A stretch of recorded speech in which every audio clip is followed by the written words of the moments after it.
Well, hello everyone from the Catskill Mountains of upstate New York. I'm here in a cabin in the woods.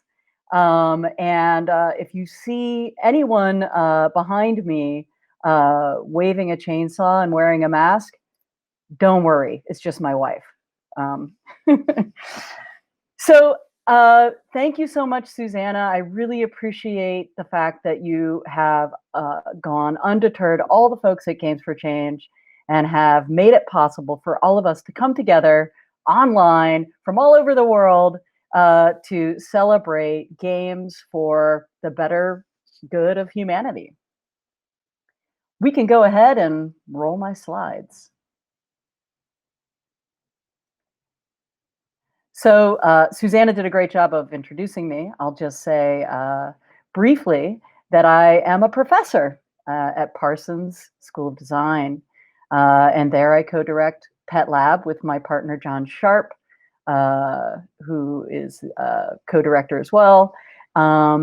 We create games in the social interest. This is my 14th Games for Change festival, which I can't believe it's happened already. And this is the first year that actually I have a game in the festival itself. It's called Dear Reader, and I hope you get to check it out during the in the expo section. So John Sharp and I, in addition to co-directing Pet Lab, also write a lot of books. We've got a couple out right now, Games, Design, and Play, and Iterate, 10 Lessons in Design and Failure. We're really obsessed with failure. We're obsessed with the iterative process. And our game design book, Games, Design, and Play, was codenamed The Social Justice Warrior's Guide to Game Design, if that's any indication of where we're at. So one of the things that we describe in that book is the 3 steps towards fully understanding games. I like to say it's the 3 steps to game enlightenment. Play, right? We all start as game players. We play games like Monopoly, you know, and other kinds of board games and games with our family. The second step is really making games. And I actually believe that we're all game designers inside, and also we've all practiced the art of game design in the playground when we were kids, and we decided that we wanted to change dodgeball and design it to be more brutal. At least that's how I got my start. Thankfully, no one really got hurt. And so I do believe that we are all game designers as well. But the third step is appreciate. That's really the final step in the journey. And I have to say, from my own experience, having taught game design for over 15 years now and designing games myself, that this is the step that takes a while and perhaps never ends. I'm always learning more from new games that are out there. There's always that new game or new insight that helps me appreciate games more. In fact, John Sharp likes to say that playing games is like eating sausage. He's vegan, so vegan sausage. But everybody likes sausage, even vegan sausage. It's delicious and enjoyable. Making games is like making the sausage, though. And if you know anything about that process, it's not as enjoyable. And the knowledge of sausage making can change your enjoyment of the sausage, especially if it's not vegan. But if I stretch that metaphor to step 3, to the appreciate step, that's kind of like the sausage maker taking a year off to live and work on a farm, and then maybe take another year to work at Nathan's in Coney Island, and then maybe another year in a remote cabin like this one to write about their experience. So in other words, it takes time and different perspectives than the one you had as an eater or maker of sausages to appreciate sausages or games. That's about as far as I can stretch that metaphor. But suffice it to say that appreciating games is a process that is a lifelong one. So in the spirit of developing game appreciation, I'm going to share with you 9 games I played this year and 1 that I watched people play. Just full disclosure. I think it's really important that when you recommend games, you've at least played them. But the one that I watched people play, I feel like I got some good insights into. So that's a total of 10 games you should play right now. But first, Susanna would like me to emphasize, I'm sure, that the now in the sentence really means after you play all of the festival games, because they are incredible. In fact, a few of those games are in this list, so I did include some. But before we get to the list, I need to explain something. So this is Games for Change, right? We're all here together, and you know, we describe it in different ways. But what does that fully, truly mean?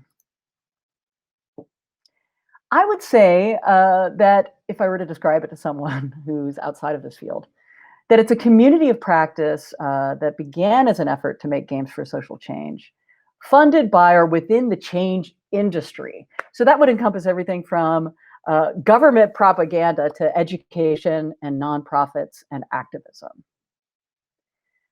I love making games for change. For my students, it's an incredible way to learn about how the world works through modeling real world systems in games. When we made a game about the Electoral College, we all actually learned how the Electoral College worked. Now, they were 18 years old, I was 34, but it's never too late to learn how your electoral system in your particular country works. But also as an educator, I see the need for this community, for everyone connected to games, whether through playing them, making them, or appreciating them, to advocate for something else. Now, on the screen right now is a screenshot of a commercial that aired on BET recently, featuring Mitu Kandakar, Tara Mustafa, and Latoya Peterson from Glow Up Games, an incredible new game company led by 3 women of color. They're a New York City-based game company, and their upcoming game for the TV show Insecure is going to be off the hook. I can't wait till it comes out because I love that show. But the statistic they mention here is why we need not just games for change, but we need change for games as an entire field. We need games from underrepresented voices for the entire field to grow and move forward. So, change for games is necessary. And by that, I mean making change in the game industry, which is so badly needed. I can't bear to send my students into a work environment that's abusive, toxic, and doesn't value underrepresented voices. And unfortunately, that's how much of the industry is. I would say that we are a kind of wonderful pocket within that industry that is much more supportive and much more diverse, both in terms of from all over the world, as well as representing different kinds of groups. So that's good, but the majority of the industry really needs to change. And I've seen in this festival, the games and its participants and attendees, a glimmer towards making change for games. But I think that we can take on a larger mission and really help push things into a better, more inclusive place for players, makers, and appreciators of games. And if we're going to appreciate games like Animal Crossing in this festival, we also need to reckon with the fact that Black players have pointed out hairstyles that look like theirs in the game, or the fact that Tom Nook is a capitalistic oligarch. If you know the game, you know who I'm talking about. But yet the game makers have said he's a good guy, so I'm not sure about that. We don't have to hate the players, but we can have some issues with the game makers and the games field. So to start, we have to be critical of the examples we use and the games that we appreciate. So to me, at least at this moment in making change for games, the third step to game enlightenment is about appreciating underrepresented voices, ideas, and the games themselves, to spend some time for a minute appreciating new perspectives. As the philosopher T. Wen says in his new book, and I'll paraphrase, games are the art of agency. They're a method for inscribing forms of agency and passing them around. And we possess a special ability. We can be fluid with our agency and submerge ourselves in alternate agencies designed by another. So in my own words, games let us experience new ways of being in the world and help us see things differently. If this time has taught us anything, it's that we badly need to find new ways to connect with each other. And Zoom doesn't necessarily have that answer. I think games might, though. So let's begin. Oh, one last disclaimer. I promise I'll get to the games. There are a lot of great indie games by underrepresented creators out there, but these are the games that happen to move me. These are the games I've played over the past year that have helped me grow as a game designer and helped me grow as a person and appreciate even more the capacity for games to tell new stories, do new things, and help us see and change the games that underlie our world. Or sorry, the systems that underlie our world. This list centers indie games made by BIPOC and LGBTQ developers by and about underrepresented topics in games. Many of these games are free. For the most part, indie developers don't have marketing budgets either, so you may not have heard of many of these, but trust me, they're good.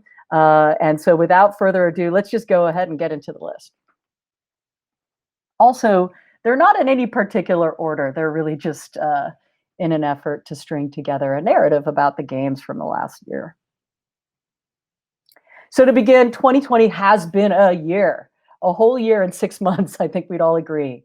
In New York City, we were in a major lockdown, and the novel coronavirus has kept us indoors and has really placed our reliance on scientists even more. This is a game by Nikki Case. It's part of her series, Explorable Explanations, which look at the actual systems underlying serious issues we face today. In my humble opinion, it's some of the most exciting games for change work I've seen in the last few years, because it really kind of translates difficult things into playable explanations. And also, we need to believe scientists, and really emphasizes that, working with Marcel Salaté, the epidemiologist, Nikki brought this experience together. And maybe they won't kill you. It's not from the past year, although most of these, it is really a game of the moment. It's one that feels like a response to the killings of Black men and women by the police in the United States. It was designed by Akira Thompson specifically for white folks to experience the discomfort and danger of being a Black man just walking home. It's a simple 15-minute live action role-playing game, or we call them LARPs. And all you need are these documents that you're seeing here, which I'm including links to all of these games at the end. So I'll share a website with you where you can get links to everything. It takes 2 players and a few readily available items. However, despite the simplicity of this experience, or of the materials of the game, you'll have some really powerful feelings while playing it, and it raises interesting issues and really important discussions afterwards.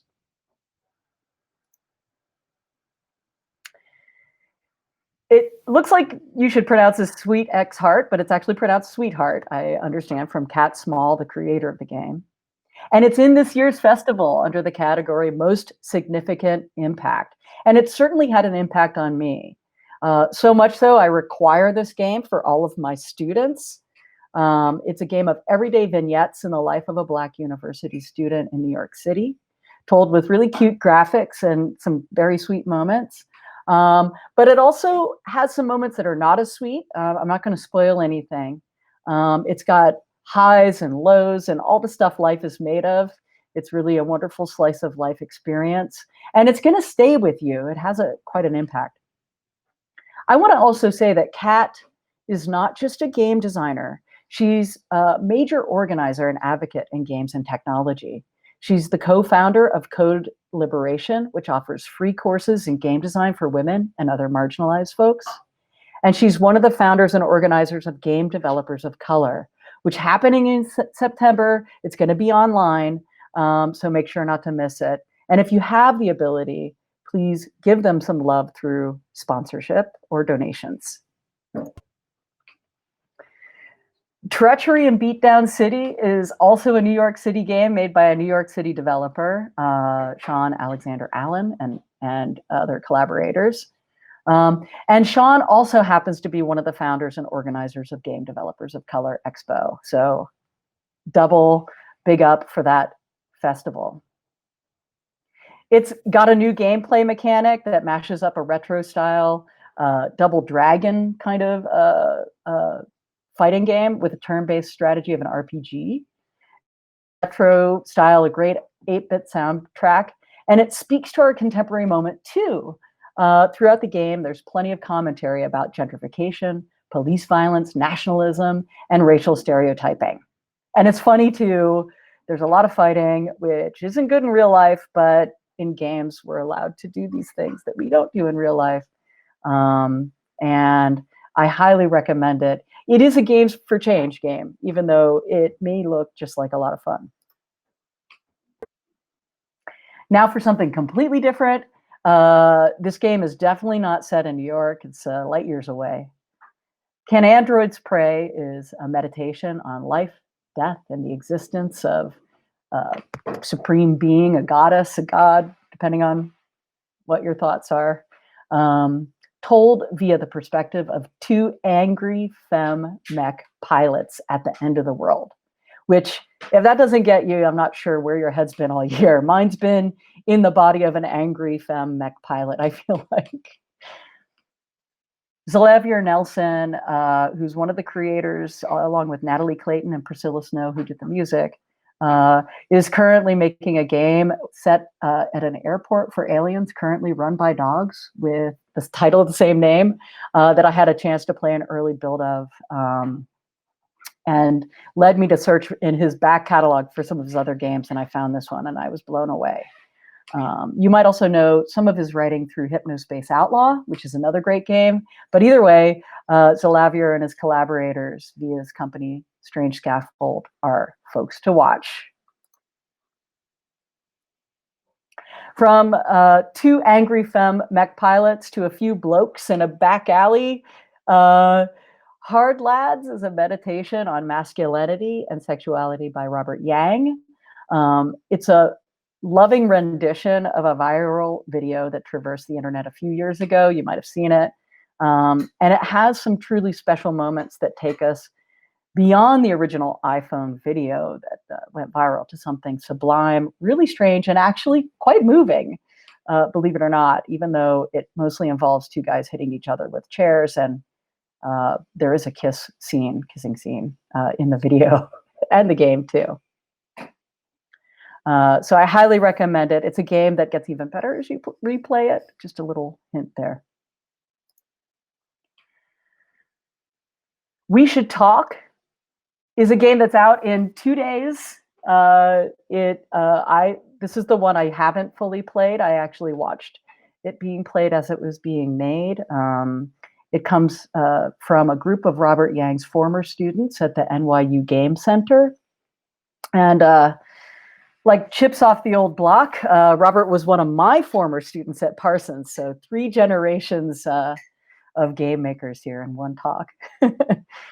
Now, I'm really looking forward to this game. I actually, full disclosure, I helped kickstart it. I love words and dialogue in games, and so this one for me hits a real sweet spot. And it's a game that finally challenges the kind of traditional transactional romance that we have in games, with a unique dialogue system that's actually much more human. So check it out when it comes out in a full few days. You'll be some of the first folks to play the game on the 16th after the festival's over. This is a game, When Rivers Were Trails, that I first played at Indiecade. I have been volunteering as a juror at Indiecade for many, many years. And so I get to see all these amazing games and tell my students to play them. And there it won the Adaptation Award, which is a sort of award for documentary style games. It's a series of narrative vignettes from over 30 indigenous writers, artists, and musicians. So it's an incredible kind of opera of a game. I was amazed at the sound design and the stories.